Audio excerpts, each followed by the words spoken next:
Hey guys, MCU Collector here with the next video, and this is the final video in the Hasbro Marvel Legends series Retro X-Men Wave.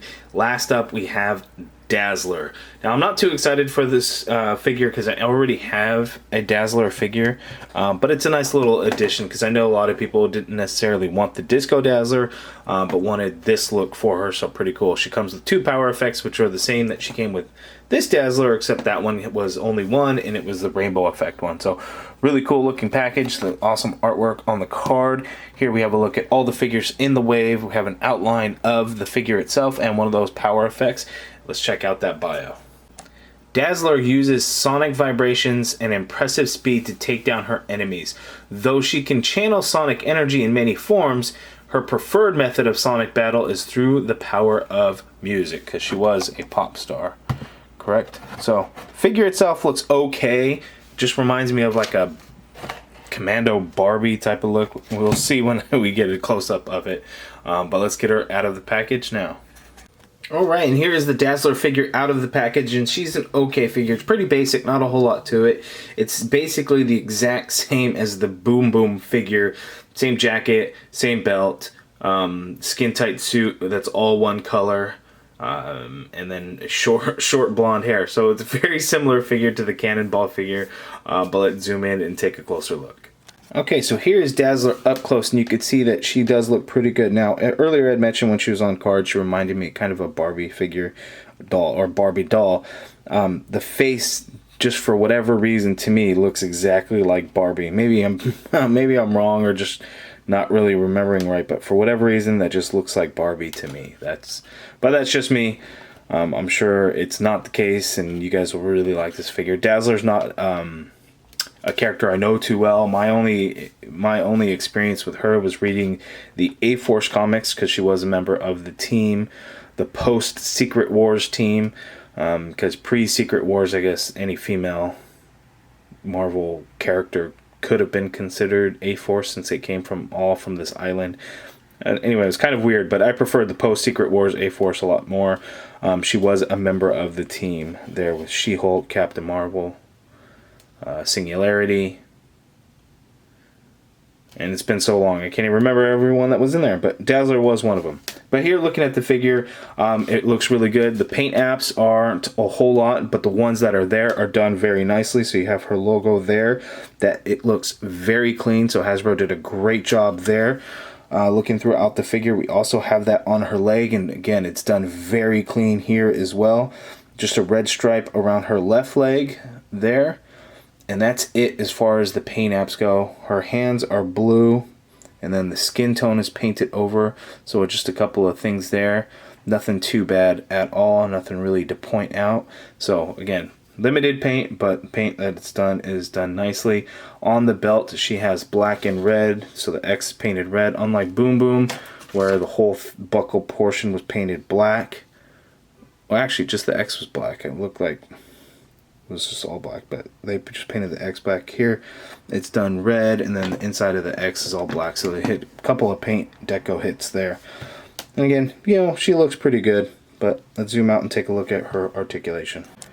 Okay, so Dazzler's articulation, she can look all the way down, she can look up. That jacket gets in the way a little bit, and you can see that her head is on that ball peg very, very high, and I think the reason for that is because of the jacket and the collar. So kind of like with Boom Boom, how I thought it was actually up higher, this is up even higher on Dazzler. But again, I think it's just because of that jacket, and she gets a lot of neck pivot in there. Of course, you get full swivel. Shoulders go out that high up.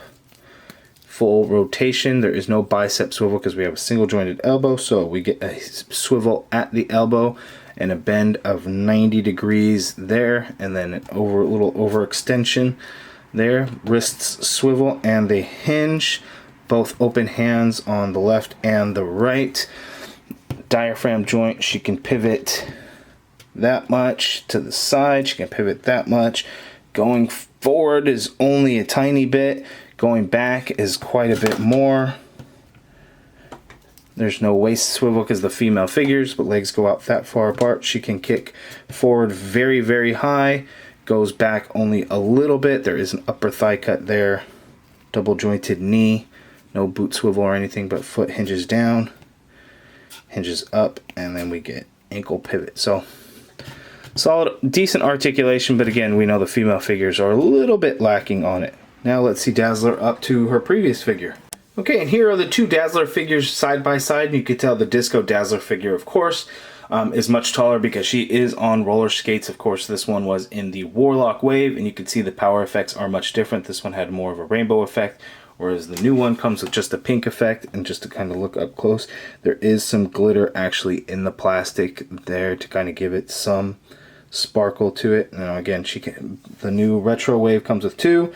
Warlock wave Dazzler only came with one of those rainbow effect pieces. So you can see they look pretty good side by side. Now let's see if we could do some head swaps. And just for the fun of it, the Disco Dazzler head does fit on there quite nicely, actually. Pops around, no problem. Doesn't move around a whole lot. But the Disco Dazzler figure, I don't think it just doesn't look quite right on there. And it's a little loose where it pops on, but then it's just not on there securely. I mean, you can get it to stay straight, but you know, you're moving it around, you could do all kinds of weird things with it. But it does fit on there. Okay, so guys, and before we finish off the video, as a little bit of a bonus, I'm going to do a ranking of my favorite figures in this retro wave. Of course, number 1, Storm, has to. Silver Samurai, number 2, because it's a brand new character, brand new sculpt, everything, so that makes it really cool. Next, Cyclops, number 3. Iceman, number 4. Wolverine, number 5. He's just too plain and basic. And then last, Dazzler, because it's just something I did not necessarily need in my collection. But that's just me. I'm sure you guys, it's different for you. Okay, so there's my review on the Dazzler figure. So it's not something that I'm too excited to add to my collection because I'm not super familiar with the character. But I believe when the Disco Dazzler figure was announced, people were excited about it, but still would have preferred more classic look for Dazzler. And here we have it. So you guys let me know down in the comments below. Are you excited for this one? If you get it, are you going to open it up or are you going to keep it on card? I'm curious. Let me know down in the comments below. Any questions? Ask down in the comments below as well. If you guys like the video, please hit that thumbs up button. Subscribe if you haven't already done so. And as always, guys, thank you for watching.